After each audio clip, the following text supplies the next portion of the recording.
Have you ever been stuck in a conversation, really stuck, with someone where you just fundamentally disagree, like viscerally? Oh, yeah. Could be politics, could be, a difficult colleague, maybe even a family member whose views just drive you absolutely nuts. Uh-huh. It feels like you're speaking totally different languages. Exactly. And the absolute last thing you want to do is try and step into their shoes. Right. Well, today we're diving into something that kind of challenges that exact feeling. Yeah. Welcome to the deep dive.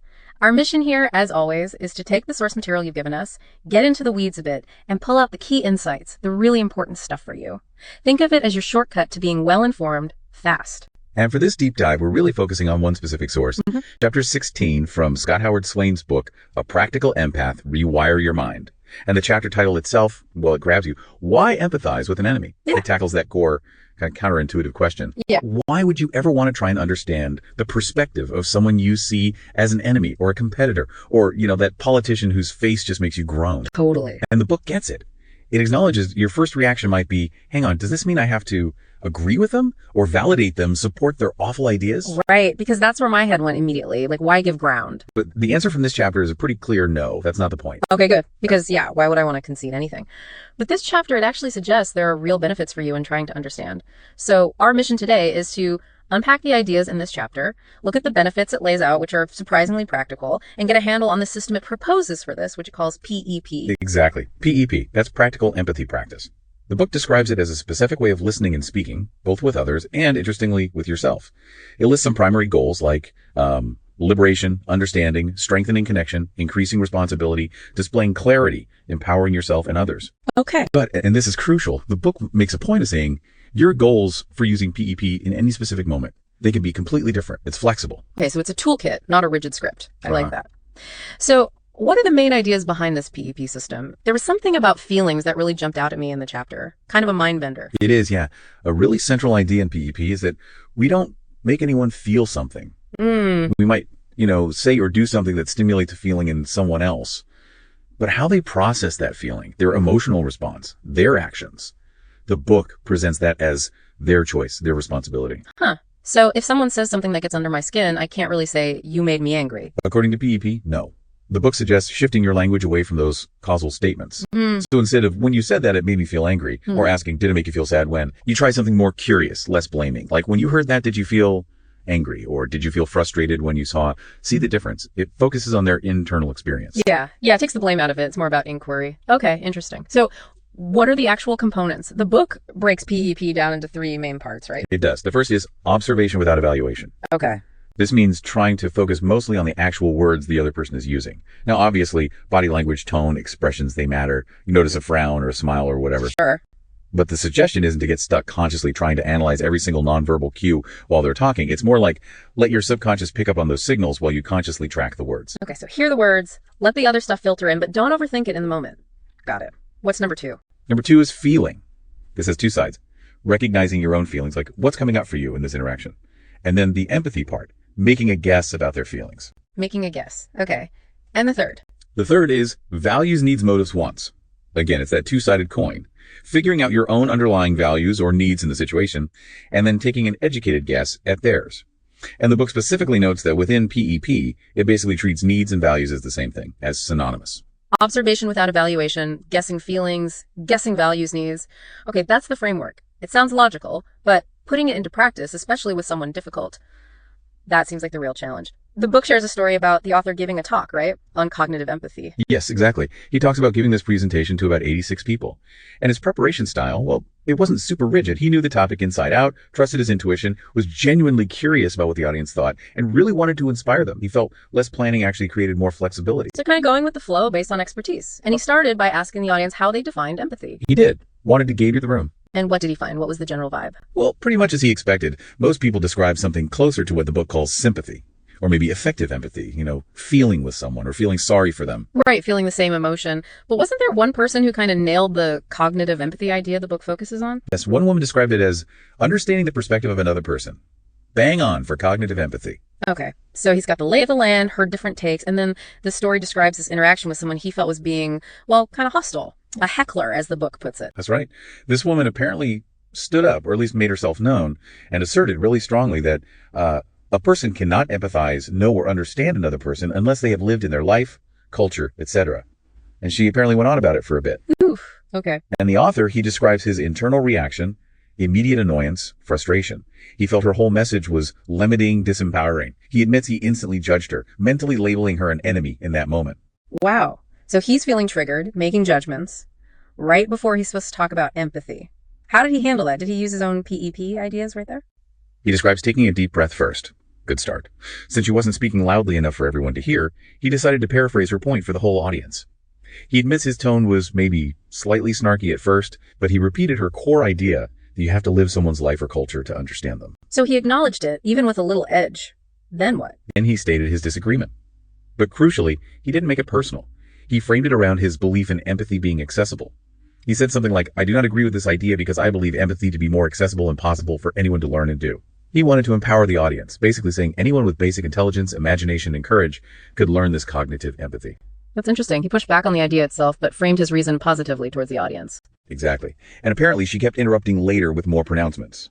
So he describes consciously shifting his internal judgment, that enemy label, into what he calls humorous acceptance and demonstration to the audience of how one can flow with seeming adversity. Humorous acceptance. How did that look? Instead of getting defensive, he'd sort of playfully paraphrase her interruptions like, this person would like you all to know how deeply she believes in her truth of, and then he'd turn it back to the audience asking them, what do you all think of these ideas? He chose to model flowing with the interruption rather than fighting it.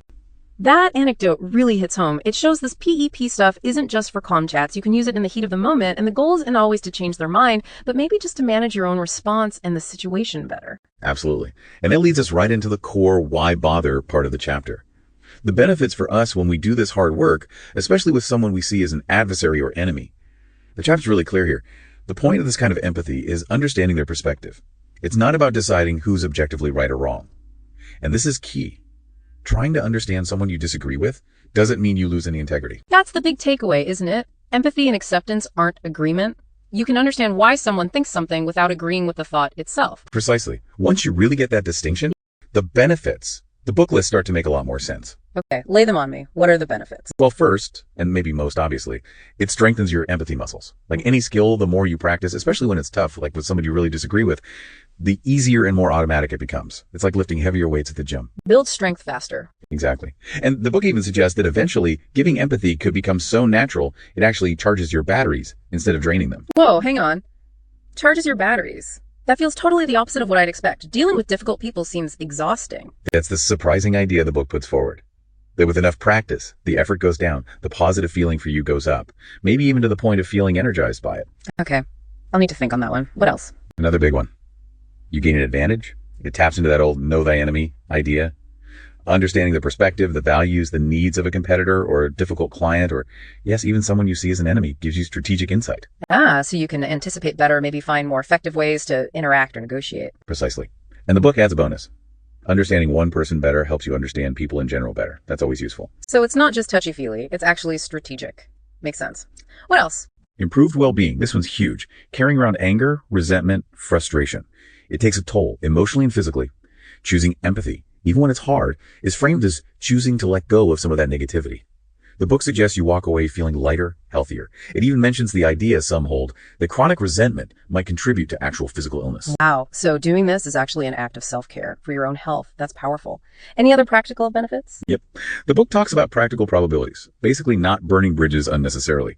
When you handle difficult interactions with empathy, even if you still disagree, you increase the chance of keeping your relationship intact, or at least leaving the door open for something more positive later. You never know when your paths might cross again. The book gives this funny example. Imagine running into someone at a job interview.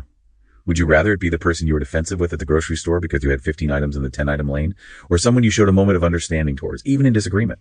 That past empathy might unexpectedly help you. Huh. The 15-item lane scenario. That's so real. Imagine that coming back to bite you or help you. Okay, what about the less tangible stuff, more philosophical? Right, the chapter touches on conscience karma. The core idea is ripples. How you interact with someone affects them, which affects how they interact with others, and so on. So that moment where you chose empathy instead of anger, especially when it was hard, that might just reduce someone else's stress, making them less likely to snap at the next person, creating a positive ripple that could maybe eventually circle back to you. So my small act of empathy could have unforeseen positive consequences down the line. That's the idea. And linked to that, the book introduces this really interesting concept of an internal unconscious tally. It suggests we kind of subconsciously keep track of our actions. Are they generally for the betterment of others or against it? Okay. A positive tally, the thinking goes, might subtly guide us towards better choices, paths that bring us more what we want. A negative tally might, again unconsciously, lead us to make bad choices, almost like a form of self-punishment. Whoa, that's deep. How I treat people I don't even like could be shaping my own subconscious choices and future. It adds a pretty profound layer to why you might choose empathy, doesn't it? And finally, the book points out that, you go an example, people around you notice how you handle things. Kids especially soak it up, but really, all humans learn by observing. Choosing empathy, particularly when it's unexpected or difficult, sets a powerful example. It contributes to a more understanding environment overall. So it's about the interaction, it's about me, and it's about the wider impact. That's a compelling case for why we should bother. Okay, let's shift gears slightly. How does the book show us how to actually do this P.E.P thing in real conversations? Great question. It has a section called Conversations with practical examples. They show how using that observation, feeling, values, needs, guessing can really change the direction of a difficult chat. Okay, can we walk through one? Maybe the one about the work colleagues, Jane and Marissa. Jane's frustrated because Marissa always shoots down her ideas. Sure. So in the example, Bob is helping Jane think through this using P.E.P principles. Got it. How does Bob start? He starts by reflecting Jane's feeling and guessing her need. Something like, sounds like you're feeling quite frustrated with her. Are you hoping for more collaboration and respect? And Jane's like, yes, exactly. Okay, validating the feeling and need first. Then Bob pushes Jane to guess Marissa's side. What do you think Marissa's feelings and values might be in those meetings? Jane has to pause and actually consider it. She comes up with, well, maybe Marissa feels strongly because she really values creativity and thoroughness. So making a positive guess about the underlying value, not just assuming negativity. Right. And Bob connects it back. Do you think seeing those values in her might help things go smoother? And Jane starts to shift. It could. I guess I haven't really thought that maybe she's trying to contribute just differently. And did that change how Jane felt or what she planned to do? It seems to. Bob asks, would thinking about it this way change how you approach her next time? And Jane says, yes, I think it would. Understanding her values. Maybe we could find a way to collaborate, maybe by acknowledging her points first. She ends up seeing a path forward based on potential shared positive values, not just conflict. That's a great illustration of how guessing values can totally reframe things. What about another one? Maybe something more personal like the sibling example, Alice and her brother Mark. Yeah, that's a good one too. Alice is upset because she feels her brother Mark is selfish, never helps out. But in this dialogue, it's actually Mark helping Alice use P.E.P to think differently about him. Okay, how does he guide her? He starts similarly, reflecting her feeling and need. Are you feeling upset because you really value family support? Alice confirms, yes. And he never offers help. I want more caring from him. She's clear on her feelings and needs. Very. Then Mark gently nudges her perspective. Do you think he might have his own stuff going on right now that makes it hard for him to help? Alice admits she hasn't considered it. Mark encourages her to try guessing. Want to try thinking about it now? Just bounce ideas off me. So he's actively prompting the guessing part. Exactly. And Alice tries. Okay, maybe he's more stressed at work than I realize. His job is demanding.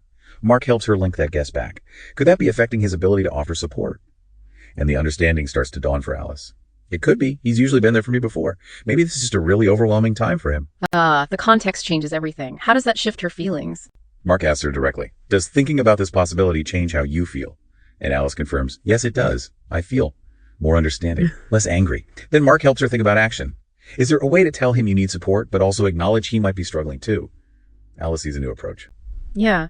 Instead of just complaining, maybe I can talk to him honestly, share my stuff, and actually listen to his stuff too. These examples really show the power of the P.E.P process, observation, guessing feelings, guessing values, to shift your internal state and open up different ways to interact. They really do. And the book doesn't just give examples. It also includes practical exercises that you, the listener, can actually do to start practicing these ideas. Oh, cool. Concrete steps. What kinds of things does it suggest? It's a real mix.